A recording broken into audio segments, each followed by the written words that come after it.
為配合東涌綫延綫工程，港鐵東涌綫來往欣澳去到東涌站嘅列車，下星期六提早大約2個鐘頭收車。來往香港站同埋東涌站嘅尾班車亦都會提早開出。東涌綫延綫工程要喺現有東涌綫上新起2個車站，其中東涌東站地基已經完成，可以見到大堂同埋月台2個出入口等嘅雛形。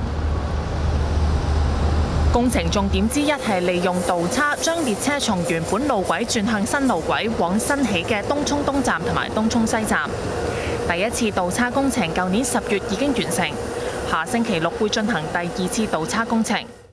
屆時來往欣澳同埋東涌嘅列車會提早大約2小時停止服務，香港至東涌列車服務亦都會提早收車。港鐵當日會安排免費接駁巴士來往欣澳同埋東涌接載乘客。港鐵預計東涌綫延綫工程可按計劃喺2029年完工。我哋今天完成咗嘅係地基，我哋嘅主體結構個殼係如火如荼，但係跟住落嚟呢，亦都會有數以幾百計嘅大大小小嘅機電工程啦、系統嘅工程啦，譬如話扶手電梯啊、升降機啊、通風系統啊、入閘機啊、供電啊，各樣。喺做好呢啲機電系統工程有唔同嘅測試啊，同埋亦都要進入一個試車嘅階段。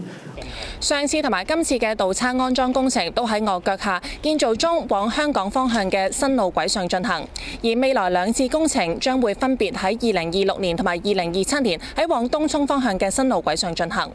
無線電視記者黎在珊報導。